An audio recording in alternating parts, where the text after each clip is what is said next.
Good morning, friends and enemies. We are back with another 3-round Superflex rookie mock draft for your Dynasty team, okay? I did one last week. You guys liked that. However, you did not like the fact that I filmed it right before free agency. It went live after free agency, and needless to say, that did not work out well. Basically, every draft pick got absolutely sniped and dumped by some big free agent signing. Thus, free agency is almost wrapped up, and I think we're ready to jump back in to a 3-round rookie draft based on a 3-round NFL mock draft. This mock draft was done on NFL Spin Zone. I've never heard of this site before. The problem is this time of the year where it's still like a month and a half out from the NFL draft, you're not getting like full mock drafts done by Dane Brugler or Lance Zierlein or the NFL.com or, you know, these big establishments right now outside of just like first round mocks. So you kind of got to dig deep and find them where you find them. All right. And it's good to get a variety of these types of drafts just to be prepared for anything. And this was a fun one. I don't think it was too unrealistic. I didn't see any like landing spots that I thought were insane or didn't make any sense. So we're going to jump right in. And as always, we will nicely package all the fantasy relevant skill players for you so that you can see where they were drafted. And the link to the actual mock draft will be in the description below. While you're down there, if you go check it out, hit the button that looks like this. Please, for my family's sake, my kids need to eat dinner. So here's the mock draft. If you guys want to just take a second to kind of digest where everybody was drafted. Per usual, Cam Ward went 1 overall. You did have Shedeur Sanders also going the first, but all the way down at 21 with Pittsburgh. Jackson Dart clipped the second round, almost first round draft capital, but not another quarterback in the second round. Multiple top 10 running backs there, 2 top 15 tight ends, kind of a lack of wide receiver love in the first round there, but it does get deep as you hit the second round. Tight ends are pretty standard. You have the 2 top ones, and then you do see it fall off all the way until later in round 3. But we've got some more fun names like Cam Scatabo finally gets into the day 2 conversation, which I haven't seen in a lot of mock drafts up to this point. But, you know, feel free to pause and look at the mock draft before we start and jump in. And as always, Mr. Ashton Jeanty will be the first pick in this mock draft. He goes 6 overall to the Raiders. Now, I didn't love the landing spot for the Raiders. I think when I did this mock draft maybe a week or 2 weeks ago, and then they grabbed Geno Smith, and I feel like the offense will have a lot more stability with him under center. So I like the landing spot a lot more. Obviously, with top 6 draft capital, you're going to have an incredible amount of just volume floor for Mr. Ashton Jeanty. With pick 2, because he gets insane draft capital here, I'm going to go Amari Hampton. He goes to the Chicago Bears in this mock draft, 10 overall. Chicago Bears have heavily started to get linked to Ashton Jeanty there. If he falls there, if he doesn't, maybe they do like Amari Hampton kind of. This could be maybe like a Bijan Gibbs situation where everyone knows Bijan was like the clear RB1, but there was a lot of teams that really surprisingly had Gibbs like not surprisingly now looking back on it, but surprisingly at the time had Gibbs very, very closely behind, which led him to that insane draft capital, 12th overall. We see a little bit of that similarity here with Hampton. They're clearly trying to build a stalwart of an offense out here. You know, they went out and signed Drew Dahlman to be their center. They brought in Joe Tooney, Jonah Jackson, so really shoring up the interior offensive line with DJ Moore and Rome Odunze. They clearly feel like they're, you know, maybe a running back away based on this mock draft for really like dominating on the offensive side of the ball. You put Hampton in there as a 3-down back behind that offensive line and just like a fun Ben Johnson offense, and you're probably going to have a top 12 running back as a rookie immediately. So we'll go Hampton at 2, and then we'll take the number 1 overall pick, Cam Ward, at 3, who goes to Tennessee as soon as the draft starts. At pick number 4, honestly, it gets a little bit difficult already, whereas like the next quarterback is not picked till after 20. You have a couple tight ends. You don't have a lot of wide receivers.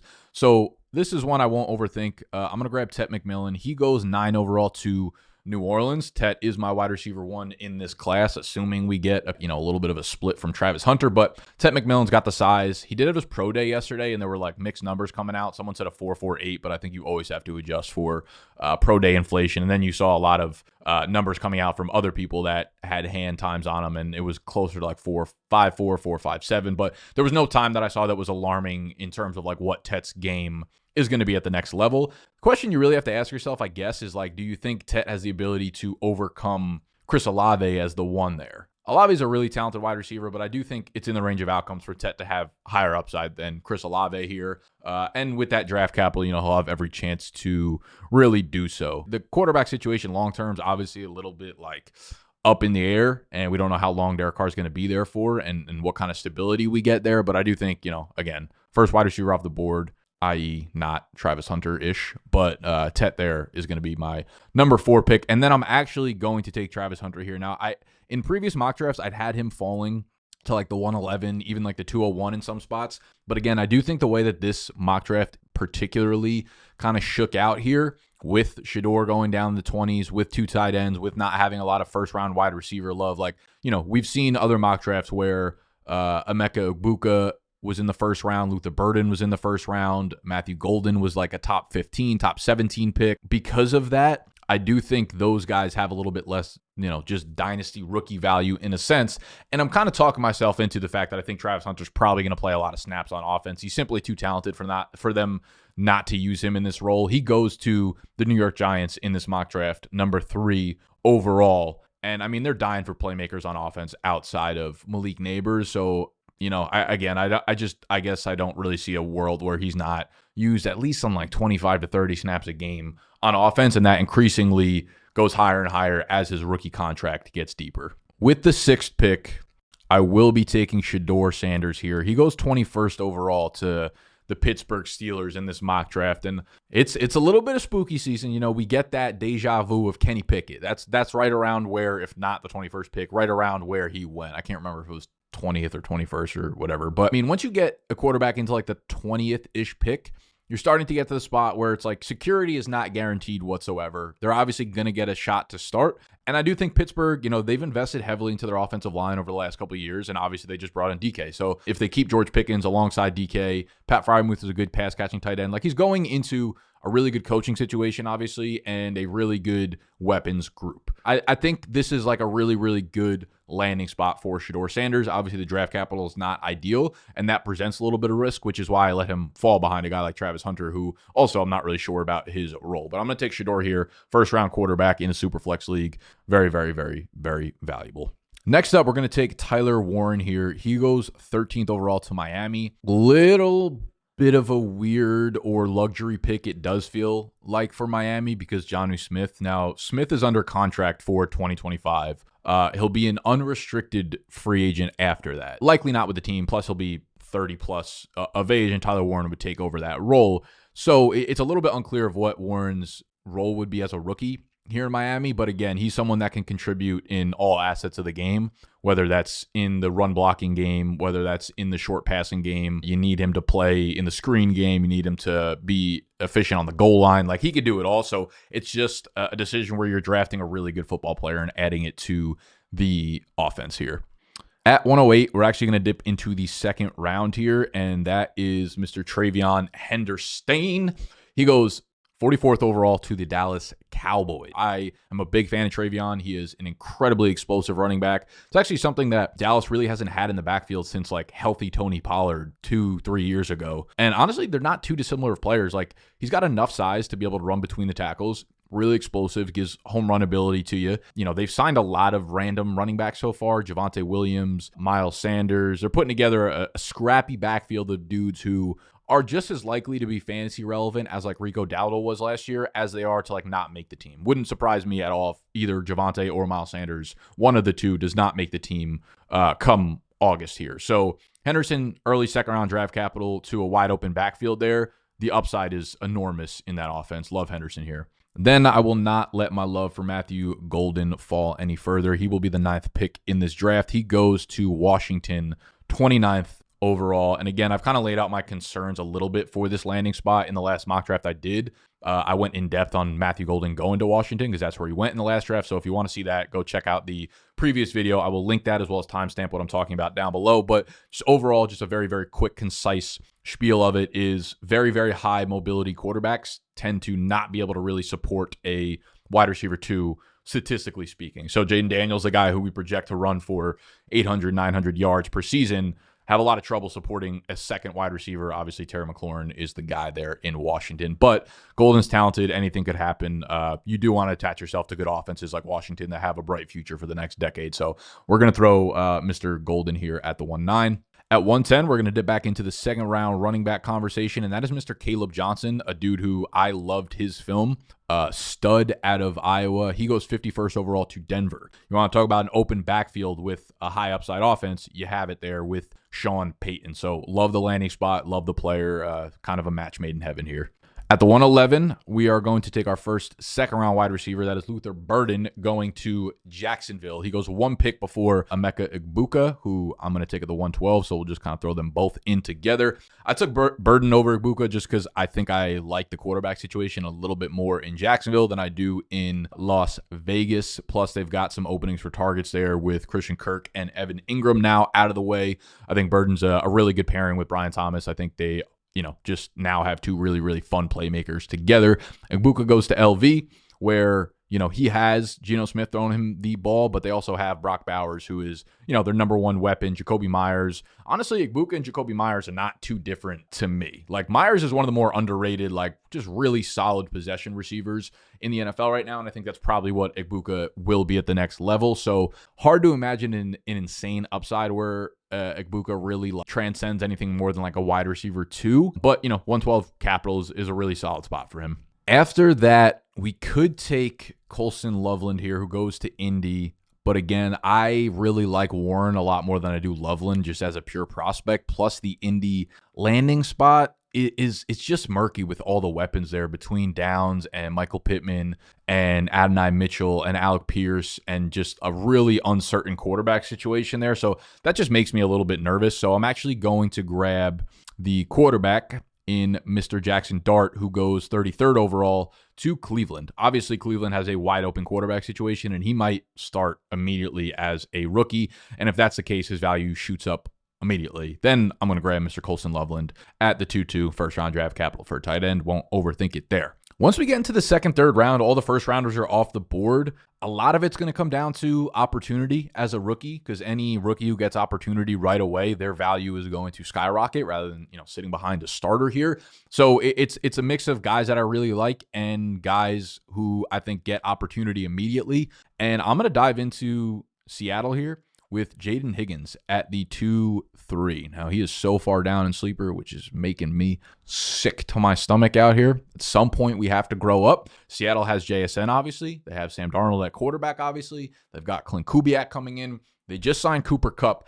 And this is why I actually like Higgins, because JSN and Cooper Kupp are both dudes that play the slot. They're both interior guys, where Higgins is 6'4", 215, 4.47 speed, great body control, outside catcher. He is versatile enough to move inside and outside, ran about 70% of his routes on the outside, 30% of his routes within the slot. But Higgins is a smooth route runner, could end up being a dude like T. Higgins, could end up being a dude like Marvin Jones, where it's very strong at the catch point, not going to offer you a ton in the yak game or, making yards happen afterwards, but that is JSN and Cooper Kupp's specialty. I also think there's a very real chance that Cooper Kupp has kind of completely fallen off. I know, obviously he's dealt with so many injuries. Matt Harmon just dropped his reception perception profile on Cooper Kupp's performance last year, and it is bad. I think he was 3rd to 5th percentile in terms of separation versus man and press coverage. So it got ugly really quickly, but I think Jayden Higgins could be a real outside threat for Seattle and be the real X wide receiver on the outside while JSN just vacuums up targets in the middle. So I actually really like the landing spot. And I think this is a little bit risky because there are so many second round picks still on the board, but I'm going to take Quinshon Judkins here, who goes 67th overall. So we are dipping into the early third round, but he goes to Cleveland. Another backfield that's completely wide open. Nick Chubb is just what Nick Chubb is right now. The injuries are just too much to overcome. He's a little bit too old there. Jerome Ford is what he is. I think this backfield is completely open for the taking, and you're looking at Judkins, who is a guy, prolific college player, high production, has the pedigree coming out of Ohio State, insane combine for his size, nearly 220, running a sub 4.540, just extremely athletic, and that's a great landing spot with a ton of opportunity. And it seemed that if they get their quarterback situation right, could be really good from the jump, and that could be a really, really, really luscious opportunity there for Junkin. So I don't like to take a third round running back this early when there are so many second rounders. But again, just the way this draft fell, I don't feel the need to grab anybody else that's available based on the landing spots in draft capital here. So next up, I'm going to grab Jack Beck here, who goes to Houston, 58th overall. Now, I can't say like for certain that I like Beck as a talent more than I like the guys that went after him, the Trey Harrises, the Jalen Noel, Isaiah Bond, even Xavier Restrepo. But second round draft capital, and he does go to Houston where, Diggs is not there anymore. Tank Dell's going to miss the entire year. So they badly need another like playmaker at the position. I think Beck fits that offense pretty well. He's really, really strong at the catch point, 215, 6'1", 6'2". Just going to give CJ Stroud a really, really, really, not super flashy, but a really reliable receiver to pair with Nico Collins. So I like the landing spot here for him. Next up, we're going to dip back into the third round running back spots, and we've got Cam Scatterbo. Now, Cam, honestly, I'd have no problem with Cam going above Jack Beck here, and honestly, if I redid this, I might do that. He gets end of third round draft capital to the Chiefs. This will be a pick that kind of lights the Dynasty world on fire. I really like Cam Scatterbo's tape, man. His production is insane. He super high volume pass catcher, super high volume carrying of the football. I know a lot of people are going to write him off and just say, he's one of those like college legends whose game doesn't really translate to the next level. And we don't have, I wish we saw him at the combine. Like we don't have his 40 speed to rule out that he's like a 4.76 runner.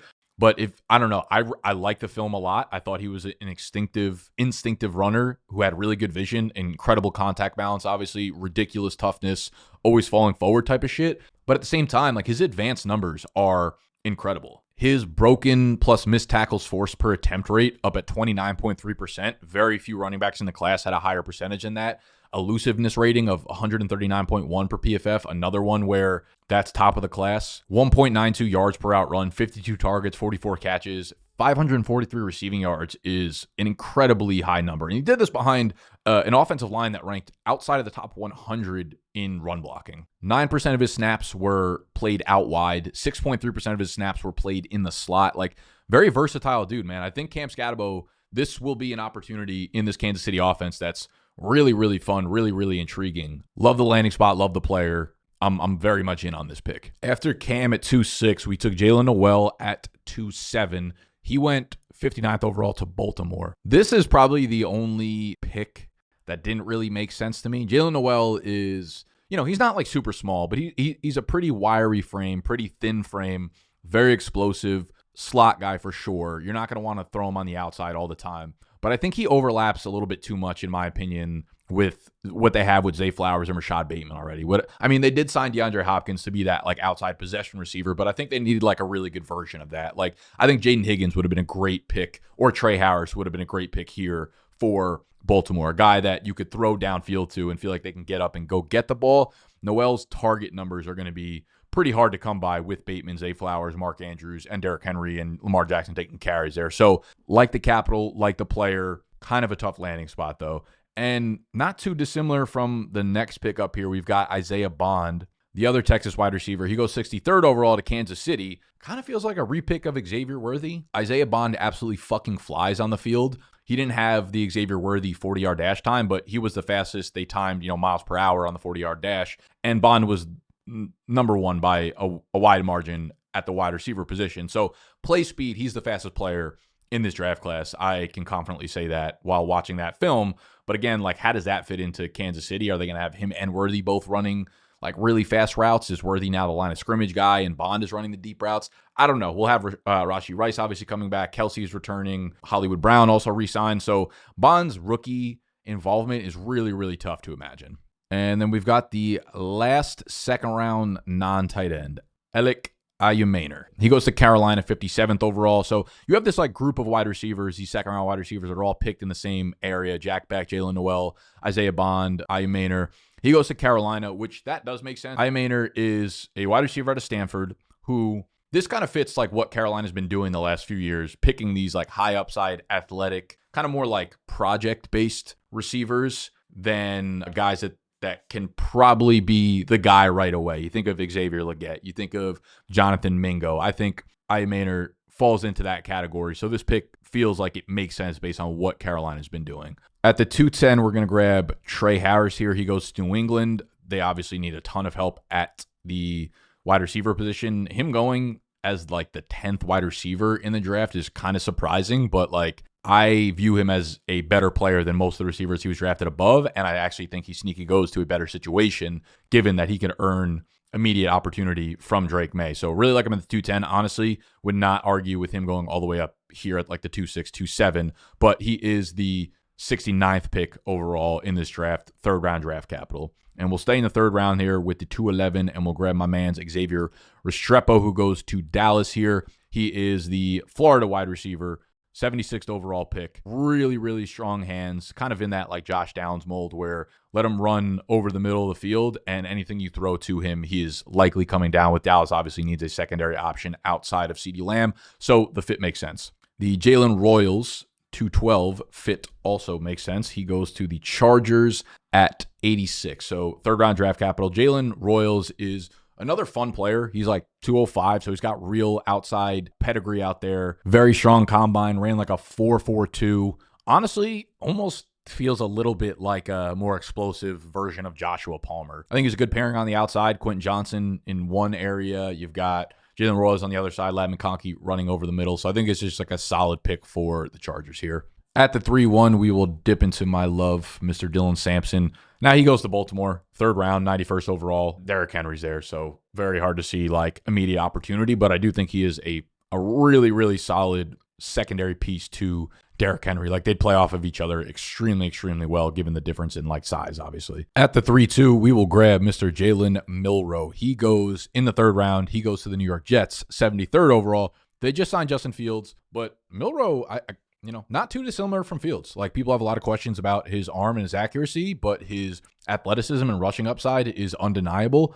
And if Fields goes south, after year one or even 2 years down the road, if you get Milroe getting some starts for New York, like he's going to be a fantasy stud. So I kind of like the landing spot here in New York. Not going to be pressured to play obviously right away by any means, and no guarantee to play really ever. But if you're going to play under a quarterback like Justin Fields is kind of a really, really similar player that makes sense to have Milroe here. At the 3-3, we'll grab Mason Taylor, who was a second-round pick. I don't see him being like a high upside fantasy tight end. Really, really strong hands. He goes 42nd overall to the Jets, and they need a tight end. I think he kind of fits their mold of like stability, Tyler Conklin type players where you can come in, maybe he'll catch 50 balls a year, be a red zone guy, but I don't see a ton of upside. Whereas the next pick here at the 3-4, Harold Fannin Jr. goes to Carolina, also in the third round, 74th overall. They did draft Ja'Tavion Sanders last year, who had a good year, so it is a little bit like, how do I see him kind of fitting into this offense or playing a role here? But I will just kind of fall back on Harold Fannin's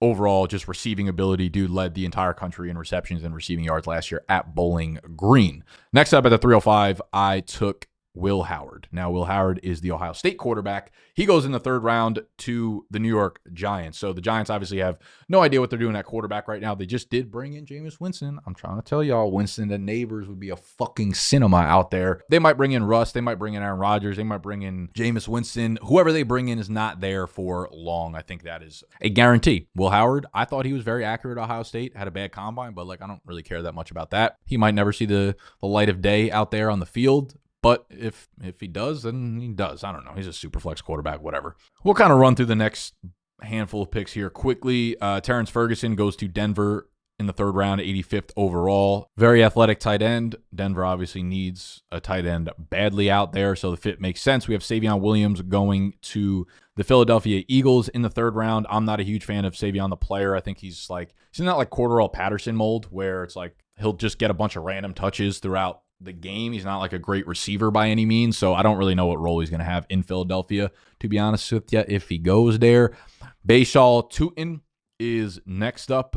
Incredibly explosive runner that ends up going to Minnesota here. He's out of Virginia Tech. Good production, crazy combine. Third round, 97th overall. They did just trade for Jordan Mason. They signed Aaron Jones, so his path to playtime is very much an uphill battle for the first year, if not the first 2 years of being in Minnesota. So hard to see a ton of upside there. With the 3-9, we're going to jump into the Miami tight end, Elijah Arroyo. He goes to the Saints, 3rd round, 71st overall. Problem with this landing spot is they also just re-signed Juwan Johnson to like a 3-year, $36 million deal. So again, it's probably just like padding a little bit of the depth there in New Orleans, looking for more weapons. But, you know, you have to surpass Juwan Johnson on the depth chart, who they just gave a deal to. 81st overall was Mr. Gunnar Helm, the Texas tight end. Going to Cincinnati, I took him at the 310 here. Not much to explain. Cincinnati just re-signed Mike Gesicki. Eric All was a good rookie who might miss all of this year. Don't do that. Don't do that. It is what it is. And then you got Quinn Ewers, his quarterback at the University of Texas. He was the last skill player that was drafted in this mock draft. He goes to the Rams, 101st overall. Ewers is not a super accurate quarterback by any means. I don't think he's really going to be an NFL caliber quarterback either, but he's the last skill player, so I have to take him. And in these drafts, when I do this, guys, like I get a lot of questions about like, why didn't you draft this player or that player? I'm only drafting the skill players that were actually drafted in the mock draft. Like last week when I did it, Cam Scatabo didn't go within the first 3 rounds, so I didn't draft him in the rookie draft. And you guys are asking me why I didn't draft him. But I only take the skill players based on knowing what their draft capital and their landing spot is. So based on this mock draft, this is how a rookie draft, if I had every single pick, played out. All right, so let me know down below if this was valuable to you. I can continue doing these once a week if you guys like them with new updated drafts, as long as I can find them. Let me know what you liked about the mock draft. Let me know what you didn't like. I think I did a pretty good fucking job on this one, all right? So if you enjoyed the video, hit the button that looks like this. Subscribe to the channel if you're new. We'll be putting out Dynasty videos 3, 4, 5 times per week leading up to your rookie drafts and then some, all right? I love y'all. I'm out. Smooch.